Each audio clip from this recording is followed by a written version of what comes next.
And joining us now here on the Factor Uncensored Off the Clock, we have with us Dr. Ruth Olison. Dr. Olison, I was recently kind of down depressed after looking at two videos involving high school age girls. In one instance, there was one girl brutally assaulting another, even stomping her on the head. It was as if she was trying to kill her.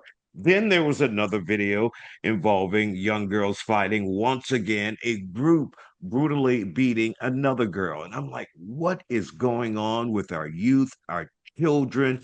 Are we going to lose this generation? And then I came upon an article that involved Carlo Acutis, a 15-year-old who died as a result of cancer.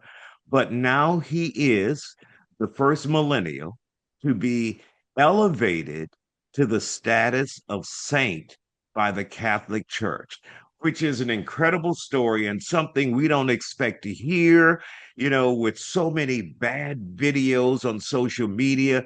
But then Carlo comes about, and now we hear how he gave and how he was committed to humanity as a young person.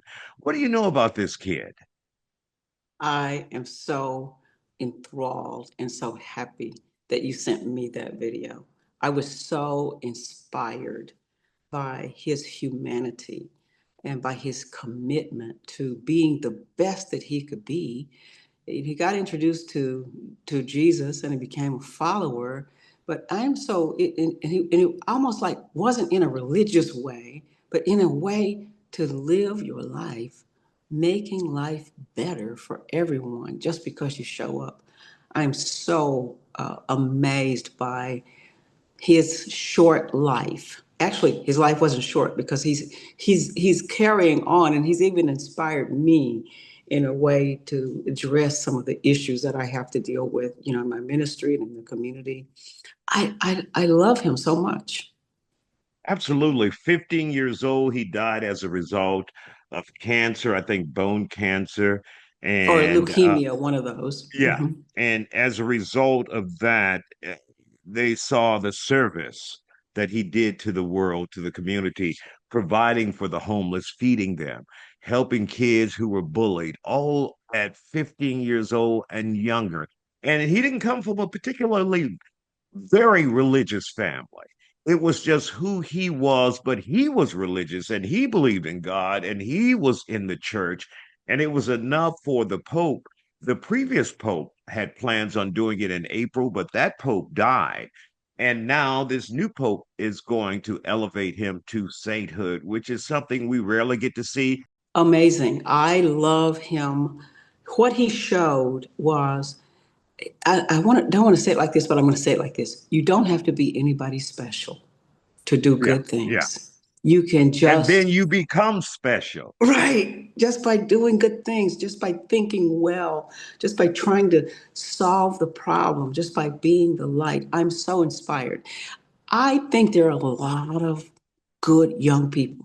I mean, I see them all the time, good young people. I happen to uh, mentor and volunteer over at Yates High School. So many amazing young people there who are doing good things, who are studying, who have their lives together. But you and I both know, as people from the media, we don't see the good. We don't see them Right, doing right. good things. That doesn't make the headlines. What makes the headlines is the other stuff. And I want to compliment you for seeing this good story and bringing it to us.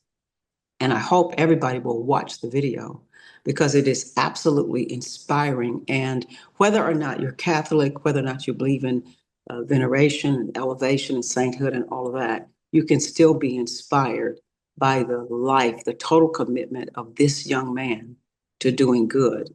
And no matter what mood you're in, after you see this story, you're going to do better. Absolutely, absolutely. And I think, they're investigating whether, as a result of some of the his personal property remains, things that he owned, they're trying to determine if two people experience miracles after touching those things that he once owned. The And relics. Yeah, So the that's a relic. part And of it's the hard to think of something as qualification. a relic because he's like 15 years old when he died. Yeah, He was born in 1991. So yeah. it's hard to think of that being a relic, but they're saying, two people were cured of illnesses as a result of touching the relic that he at some point owned. It's just incredible. It's a great story. People should Google it, look it up. I mean, it's just mind blowing. And to see someone so young elevated, I can recall, back in the day, people didn't get that old, but they get really old now. And he did Yeah. his work before he became 15 that made him worthy for sainthood. It's great to hear. You know what I love is that it's like seeing his story.